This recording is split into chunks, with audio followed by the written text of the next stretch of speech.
안녕하세요. 브랜드 에쿼리 매니지먼트에서 다루는 시간입니다. 오늘 첫 번째 시간인데요. 이번 시간에는 기본적인 상표 자산의 정의와 몇몇 가지 기본적인 개념을 설명드리도록 하겠습니다. 첫 번째 슬라이드는요. Defining Customer Based Brand Equity. 상표 자산, 브랜드 에쿼리라는 것을 어떻게 정의할 것인가. 브랜드 에쿼리에 대한 정의는 여러 가지가 있습니다. 여기서 우리가 주로 초점을 둘 것은 그 소비자 중심의 정의, 시장 중심의 정의도 있고 다양한 정의가 있지만 우리는 소비자 중심의 정의, 이것이 마케팅 활동과 관련하여 많은 시사점이 있는 그런 어프로치라고 볼 수 있겠는데요. 그런 어프로치는 브랜드 에쿼리에 대해서 소비자 중심으로 어프로치하고, 그렇죠? 그 핵심은 어디에 있냐면은 그 브랜드의 파워는 바로 그것이 소비자의 그 마인드와 감정, 가슴에 위치하고 있다는 점에서 그런 파워가 나온다는 겁니다. 그렇죠? 그 소비자의 사고와 감정은 소비자의 행동을, 그렇죠? 리드하는 중요한 그런 어떤 핵심적인 그 원천인데요. 이곳에 위치한 브랜드가 이곳에 위치하고 있기 때문에 우리가 그것을 관리하는 것이 장기적으로 봤을 때 소비자의 행동에 커다란 영향을 미칠 수 있는 그런 어프로치라는 것이죠. 따라서 이 세 번째 블랙 포인트는 켈러가 얘기한 그런 브랜드 에쿼리, Customer Based Brand Equity의 정의인데요. 한마디로 얘기해서 브랜드 에쿼티는 브랜드 knowledge, 즉 브랜드에 대한 지식이라는 것이죠. 어디에 있습니까? 그 컨슈머의 사고 안에 있습니다. 감정까지 포함해서 전체적인 의미로서의.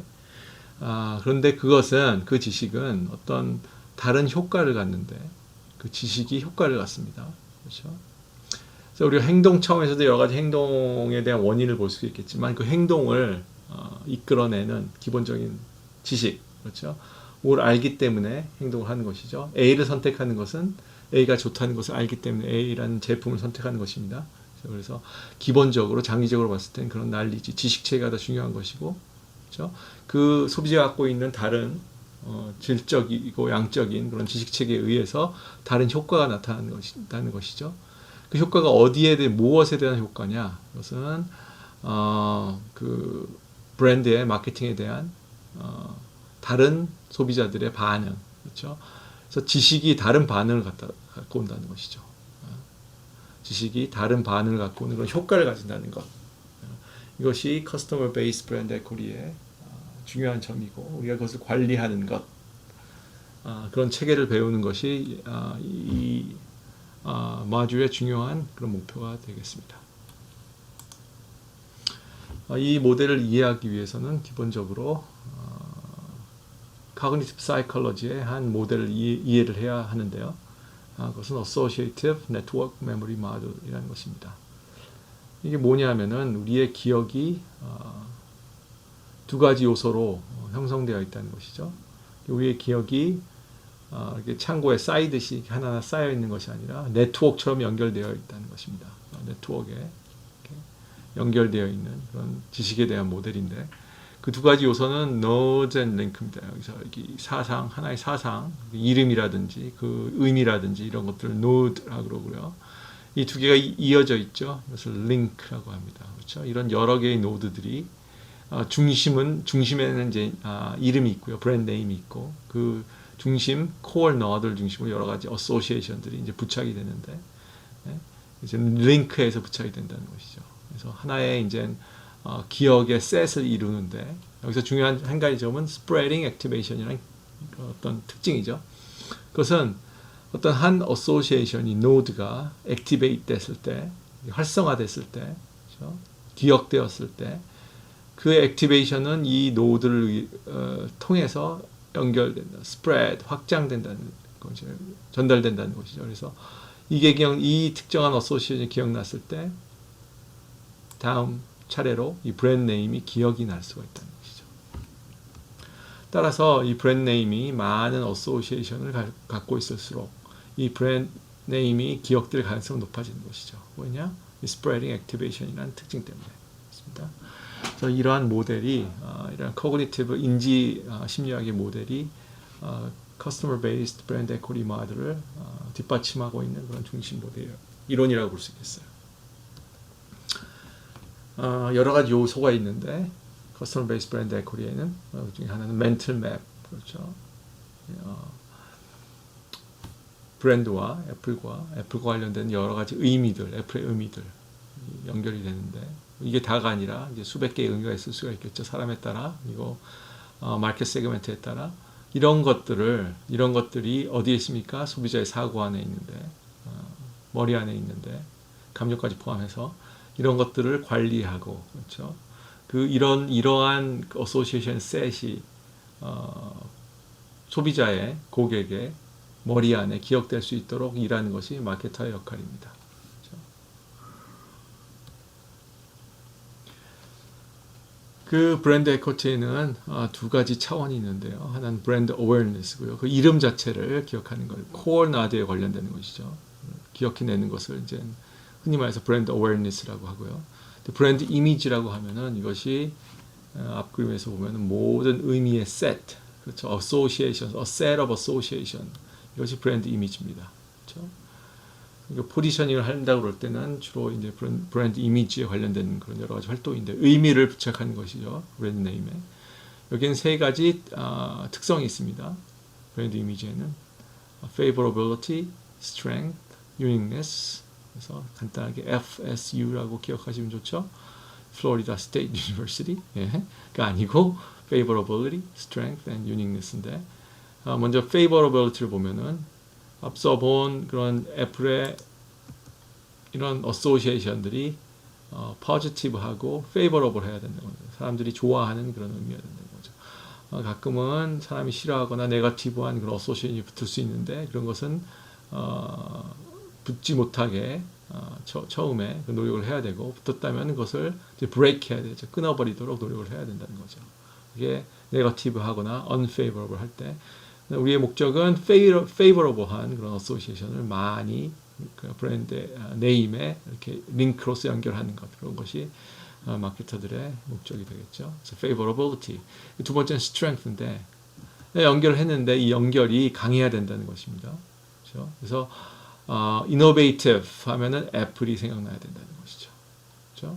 강하게 연결되어 있기 때문에 spreading activation이 일어나는 것입니다. activate 됐을 때 이름도 activate 되는 거죠. 그렇죠? 물론 이게 다른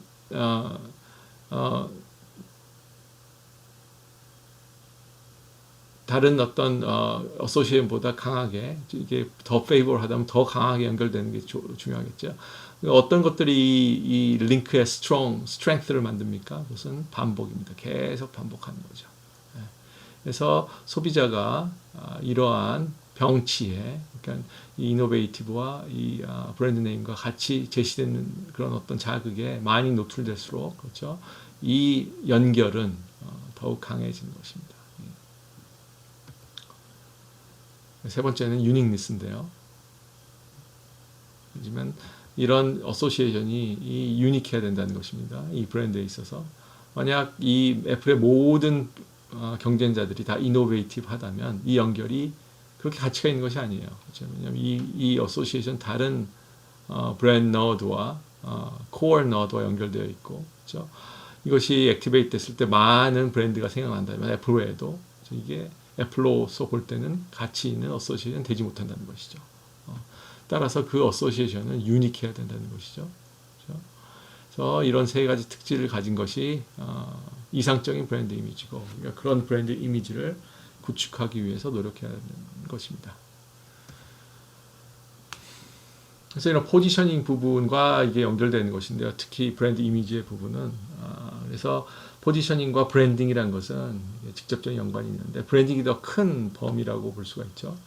그렇지만 기본적으로 그런 어떤 특정한 브랜드 이미지를, 브랜드 컨셉을, 이미지를 어떤 브랜드에게 부여하고 그것을 소비자의 마음속에 심는 과정, 이것은 포지셔닝으로 시작되는 것이고요. 그것을 그 후에 일어난 여러 가지 이제 과정들이 필요한데 그 전부를 우리가 브랜딩이라고 보는 것이 합당한 그런 차이점에 이라고 볼 수 있겠습니다. 어쨌든 포지셔닝, 브랜드 포지셔닝의 기본적인 개념을 보면요. 우선 베이직 컨셉이 필요합니다. 구별된 컨셉 우리가 브랜드에 부여를 해야 되고요. 근데 그런 컨셉은 그냥 자동적으로 생각나는 것이 아니라 이 타겟 마켓과 밀접한 연관을 갖고, 그렇죠? 대개는 이 타겟 마켓이 좋아할 만한, 그리고 받아들일 만한, 쉽게 인식할 만한 그런 컨셉을 우리가 생산해내겠죠. 그리고 또한 그 컨셉은 이 nature of competition과 관련됩니다. 여러 가지 경쟁자들이 있는데 이들이 어떤 컨셉을 갖고 있는가, 어떤 이미지를 갖고 있냐에 따라서 상대적으로 결정된다는 것이죠. 그래서 이런 것이 어떻게 보면 한 차원에 있는 것인데 이게 각각이 이제 중요한 요소가 된다는 것이죠. 기본적인 컨셉과 타겟 마켓과 이 네이처 오브 컴피티션을 각각 명확하게 정의를 했을 때 우리가 포지셔닝이 명확하게 결정될 수 있다는 것이죠. 또 additionally 두 가지의 요소를 더 붙이자면 points of parity와 points of difference가 있는데 이것은 그 association들이 points of parity는 common한 association이 필요하고요. points of difference는 unique한 association이 필요하다는 것입니다. 당연히 유니크한 건 좋다고 우리가 생각을 하는데 상식적으로 그게 아니라 커먼한 것도 필요하다는 것이죠. 그것은 경쟁이라는 것은 어떤 특정한 제품군에 관련되는데 nature of competition이죠. 그 군에 속하기 위해서는 points of parity가 필요하다는 것이죠. 예를 들어 봅시다. 스포츠 드링크라는 캐리고리가 있는데 우리가 신제품을 만들어서 스포츠 드링크라고 정의를 할 때, 그렇죠? 그렇다면은 스포츠 드링크로서 가져야 하는 어소시에이션이 있어야 된다는 것이죠. 그렇죠? 하이드레이션, 여러 가지 또 뭐 nutrients, 뭐 여러 가지 그런 어떤 특질들이 있는데 그런 points of parity. 그건 모든 스포츠 드링크가 가지는 그런 어떤 어소시에이션입니다. 그런 걸 가지고 있어야 된다는 것이죠. 그렇죠? 그게 어떤 군에 캐테고리에 속하고 두 번째는 그 안에서 그 군 안에서 차별화되려면 우리가 points of difference를 가져야 된다. 차별화되는 그런 요소들을 가져야 된다. 이 두 부분이 동시에 있어야 우리가 명확한 포지셔닝을 내릴 수 있다는 것입니다. 이것이 기본적인 포지셔닝의 프레임워크라고 볼 수가 있겠어요. 그래서 우리가 frame of reference라고 그러죠. 포지셔닝의 frame of reference라고 합니다. 그래서 포지셔닝의 가이드라인은 뭐 이렇게 학자에 따라 다르고 모델에 따라 약간 다를 수는 있겠지만 기본적으로 이런 frame of reference를 우리가 정의하고 커뮤니케이션하고 그 중에서도 가장 중요한 것은 이 points of difference를 우리가 고르고 어떻게 우리 제품을 차별화할 것인가 경쟁자에 대해서 이것을 우리가 points of difference를 추싱을 해야 되고 그 다음에 이런 points of parity와 points of difference 동시에 우리가 구축을 해야 된다는 것이죠. 어디에? 소비자의 마인드에, 마음속에 이런 것들을 명확하게 인식을 시키고 그 다음에 그 위치를 우리가 확고히 이렇게 잡아야 된다는 것이죠. 이게 스트레드라는 것은 이렇게 딱 이렇게 발을 벌리고 딱 확실하게 쓰는 걸 의미하는데 그 포지션을 확실히 마음 안에 위치시키고 정착시키고 그리고 포지셔닝을 또 시간에 의해서 변경해야 될 필요가 있습니다. 업데이팅하고 약간 위치를 바꿔주거나 약간 이렇게 변화를 줄 필요가 있죠.